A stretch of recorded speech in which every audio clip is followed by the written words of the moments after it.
ভারতের মতো একটা বন্ধুপ্রতিম দেশের সাথে আমাদের সম্পর্ক ভালো হওয়ার কথা। দেশের মানুষ কিন্তু ভারত বিরোধী নয়। আমরা ভারতের সাথে যেই খেলা শুরু করেছি, আমরা অ্যাকশনের দৃশ্যপট দেখতে পাচ্ছি, এমনকি এটা স্টেপ 2, এরপরে আরো অনেকগুলো আসবে। সবাইকে বেকসুর খালাস করে দেওয়া হয়েছে, 38 জনের সবাইকে। কি আজব দেশ, কি মগের মুল্লুক।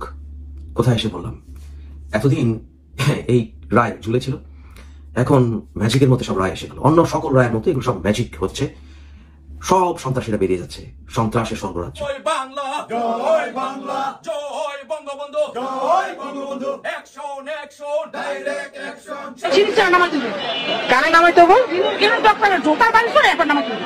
না হয় 2 দিন মধ্যে থাকবে করেন দেশ। আগে সরকার আসলে ভালোই আছে, এটা কি বাংলা হয়েছে, দেশটা একটা যুদ্ধ রয়েছে।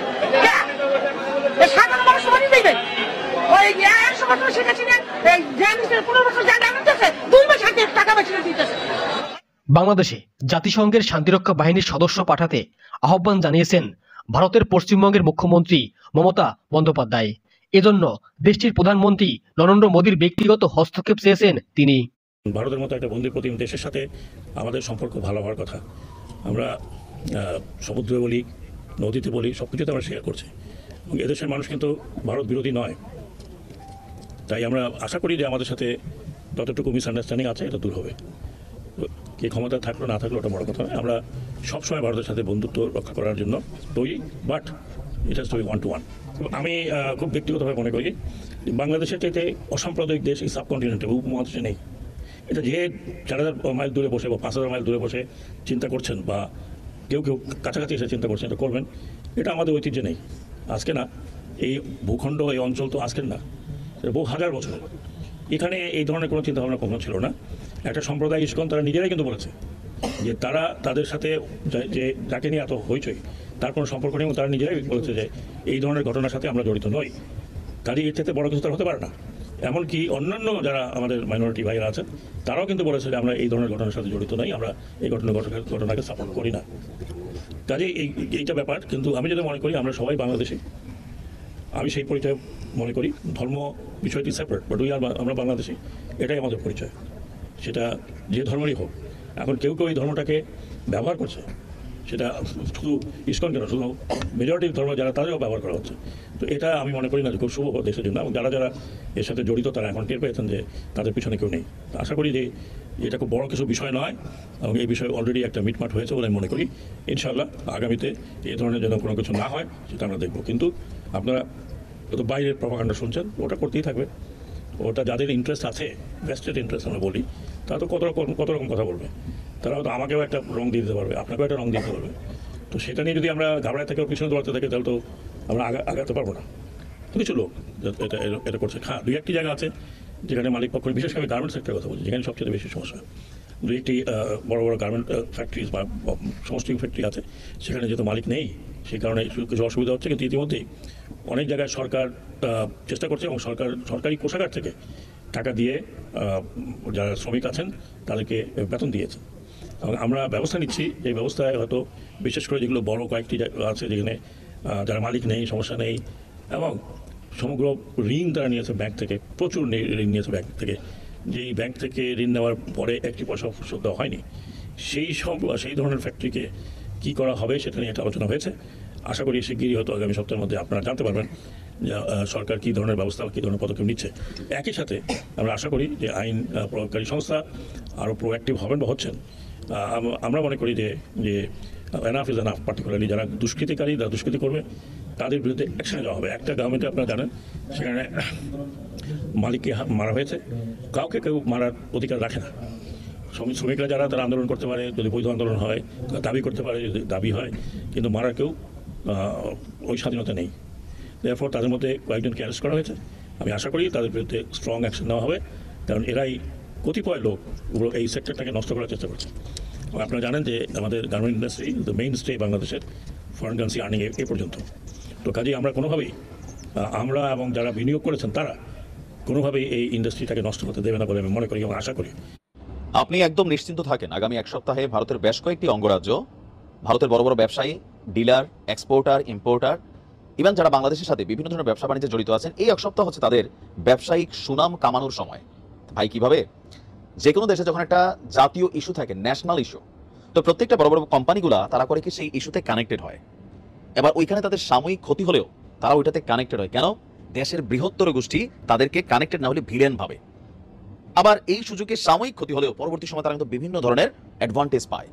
তো আমরা ভারতের সাথে যেই খেলা শুরু করেছি, একাংশের মানুষ ইস্কন ইস্যু আলাদা, চিন্ময় কৃষ্ণা ইস্যু আলাদা, বাট ভারত ইস্যুতে এই মুহূর্তে সারা বাংলাদেশে যা ঘটছে আমরা অ্যাকশনের দৃশ্যপট দেখতে পাচ্ছি, এমনকি এটা স্টেপ 2, এরপর আরো অনেকগুলো আসবে। তা আমরা সেইগুলোকে মোকাবেলা করার জন্য কতটুকু প্রস্তুত আছি, কতটুকু প্রস্তুত নেই। যদি প্রস্তুত থাকি ফাইন, ভারতের এইসব ইস্যুগুলো আমাদের গায়ে লাগবে না। যদি প্রস্তুত না থাকি, আমাদের জনগণই আবার আমাদের উপরে চাপ প্রয়োগ করবে যে আপনি কি করেন এই না সেই না, আর এটা নিয়ে আওয়ামী লীগও খেলবে। গতকালকে বলছিলাম যে চিকিৎসা ইস্যুতে ভারতের বেশ কয়েকটি হাসপাতাল স্টেট আপনার একটা শক্ত অবস্থান নিয়েছে। এরপরে ত্রিপুরা রাজ্য থেকে একটা সিদ্ধান্ত আসছিল ব্যবসা বাণিজ্য বন্ধ। তো প্রথম যে জিনিসটাতে হাত দিচ্ছে ভারত, সেটা হচ্ছে আলু। বেশি করে আলু খান, ভাতের উপর চাপ কমান। বাট এখন বাংলাদেশে নতুন আলুর কেজি শুনছি 150 টাকা, 120 টাকা, আর পুরান আলু 80 টাকা, 100 টাকা। তো এখন আমাদের আলুর বাজারের একটা বিশাল অংশ যোগান কিন্তু ভারত দেয়। এখন এই সিচুয়েশনে ভারত যাই না বুঝা উইদাউট এনি সিগন্যাল আলু সাপ্লাই বন্ধ করে দিছে। আবার পেঁয়াজ সাপ্লাই আসবে, তারপরে ধরেন মানে যে জিনিসগুলো বাংলাদেশের আম জনতার সাথে কানেক্টেড। কারণ এবারের বিষয়টা সরকার টু সরকারে নাই, জনতা টু জনতার মধ্যে কিন্তু, ব্যবসায়ী টু ব্যবসায়ীদের মধ্যে কিন্তু আপনি দেখবেন যে এই পাল্টাপাল্টি একটা অবস্থান শুরু হয়েছে। আমরা দেখছি ইভেন পশ্চিমবঙ্গে মানে এই প্রথমবারের মতন কলকাতা, আমি অন্যান্য সময় বাংলাদেশের তো কলকাতাকে নেগেটিভ দেখি, আপনি দেখেন জুলাই আগস্ট অভ্যুত্থান আমি নিজে ভিডিও করছি যে কলকাতার ছাত্ররা, কলকাতার মানুষ এই বৈষম্য বিরোধী ছাত্রদের জন্য তারা সেখানে লড়াই করেছে, তারা জেলে গিয়েছে, তারা পুলিশের হাতে মাইর খাইছে। তো তাদের ক্ষোভটা হলো যে তোমরা জুম্মায় আইলা না, যে বৈষম্য বিরোধী সমন্বয়ক হাসনাত বা সার্জিস তারা যেভাবে ভারত নিয়ে কথা বলে, এটা কলকাতার জনগণ কিন্তু মানতে পারতেছে না। কেন? তাদের অনেক বক্তব্য, আমার কাছে অনেক মেসেজ আসে, মেইল আসে, বা তাদের গণমাধ্যমগুলো দেখবেন যে এই ছাত্রগুলো এত বিশ্বাসঘাতক কেন, তোমাদের জন্য আমরা ওই সময় নামছি কলকাতা থেকে আমরা প্রটেস্ট করছি, স্টুডেন্ট টু স্টুডেন্ট। এখন তোমরা আমাদের এই পশ্চিমবঙ্গ নিয়ে, ভারত নিয়ে, যেহেতু স্টেট অফ ইন্ডিয়ার পশ্চিমবঙ্গ, তো তারা কিন্তু বিষয়টা থেকে রিয়াকশন করছে। ইভেন সেখানে তারা ব্যবসা বাণিজ্যে লস দেওয়া হলেও আবাসিক হোটেলে বাঙালি রাখবে না, কোনো কি বলা হচ্ছে আপনার হাসপাতালে বাঙালিদের চিকিৎসা দিবে না, চিকিৎসা নিতে গেলে প্রণাম করতে হবে, নানান ধরনের ঘটনা কিন্তু ইভেন গ্রেপ্তারিও শুরু হয়েছে, বিএনপির একটা আটকাইছে। 25 আগস্ট গ্রেনেড হামলার মামলার আপিলের রায় হয়েছে, সবাইকে বেকসুর খালাস করে দেওয়া হয়েছে। 38 জনের সবাইকে। কি আজব দেশ, কি মগের মুল্লুক, কোথায় এসে বললাম। এতদিন এই রায় ঝুলেছিল, এখন ম্যাজিকের মধ্যে সব রায় এসে গেল। অন্য সকল রায়ের মতো এগুলো সব ম্যাজিক হচ্ছে, সব সন্ত্রাসীরা বেরিয়ে যাচ্ছে, সন্ত্রাসের স্বর্গরাজ্য যারা ঢুকেছিল সব বেরিয়ে যাচ্ছে। 2004-এর 21শে আগস্টের এই গ্রেনেড হামলায় শেখ হাসিনা সহ 5 শতাধিক মানুষ আহত হয়েছিল, প্রায় 50 জনের মতো মানুষ মারা গিয়েছিল। কিন্তু কথা হচ্ছে এরপর কি ঘটেছিল। এই হামলার সময়কালীনে বিএনপি ক্ষমতায় ছিল। প্রথমে পুলিশ মামলা নিতেই চায়নি, একটা জিডি করে শেষ করার চেষ্টা করেছিল। কত টাল বাড়ানো হলো, এরপর লাশ পর্যন্ত দিতে চায়নি ফেরত বিএনপি সরকারের আমলে, যারা মারা গিয়েছিল অনেকের, এবং 2 জনকে আবার তড়ি ঘড়ি করে কবর দিয়ে ফেলা হয়েছিল। কেন রে ভাই, কেন? বুঝতে নিশ্চয় রকেট সায়েন্টিস্ট হওয়ার প্রয়োজন নেই। কেন? জজ মিয়া নাটক সাজালো, এরপর শৈবাল সহ, মুখলিসুর রহমান সহ আওয়ামী লীগের দলের উপরে দোষ চাপানোর চেষ্টা করা হয়েছে, এমনকি ভারতের সাথে সম্পৃক্ত বিভিন্ন সন্ত্রাসীর, ওই 7 স্টার সন্ত্রাসীদেরকে পর্যন্ত এর ভিতরে ঢোকানোর চেষ্টা করা হয়েছিল। এই নাটকগুলো বিএনপি সরকারের আমলে কেন করা হয়েছিল? কেন? রহস্যটা কোথায়? ইসলামী জঙ্গিবাদ গোষ্ঠীগুলো, হরকাতুল জিহাদ বা যারা, এদেরকে রক্ষা করার জন্য বিএনপি কেন উদ্যোগী হবে? অন্যথায় দেশের প্রাক্তন প্রধানমন্ত্রী, বিরোধী দলীয় নেত্রী, ওনাকে মারার চেষ্টা করা হয়েছিল, এতে কোনো সন্দেহ নেই। এবং বিএনপি শাসনামলে যদি এই হত্যাকাণ্ডের প্রচেষ্টা হয়ে থাকে, আইবি রহমান অনেকে মারা গিয়েছিল, তাই না? তাহলে এর দায়িত্ব বিএনপি সরকারের উপর পড়ে। ভাই সিম্পল। আমি বিএনপি ক্ষমতা আসুক চাই। আমি, আপনারা জানেন যে আমি তাদের আমরা সমালোচনা করি, কিন্তু আমি জিয়ার আদর্শে বিশ্বাস করি। তো তারপরে যেটা সত্য সে সত্য, আমি তার দল কেন না।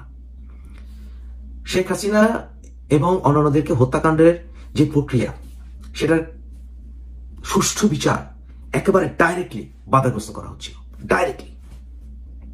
কেন? প্রশ্ন হচ্ছে কেন? ডাল মে কুচ কালা হয়, অবভিয়াসলি। ডাল মে কুচ কালা না থাকলে তো আর এগুলো নিয়ে হাইড এন্ড সিক করা হতো না। হাইড এন্ড সিক করা হয়েছিল। ডক্টর এম শাখাওয়াত হোসেন বলেন, ভারতের মতো একটি বন্ধুপ্রতিম দেশের সঙ্গে বাংলাদেশের সম্পর্ক ভালো থাকার কথা। বাংলাদেশের মানুষ কিন্তু ভারত বিরোধী নয়, তাই আমরা আশা করি আমাদের সঙ্গে যতটুকু ভুল বোঝাবুঝি আছে সেটা দূর হবে। তিনি আরো বলেন, নাগরিক হিসেবে আমি মনে করি আমাদের সঙ্গে ভালো রিলেশন থাকার কথা। একটা দেশের সঙ্গে দেশের, মানুষের সঙ্গে মানুষের হয়। কে ক্ষমতায় থাকলো না থাকলো সেটা বড় কথা নয়। আমরা সব সময় ভারতের সঙ্গে বন্ধুত্ব রক্ষার জন্য তৈরি।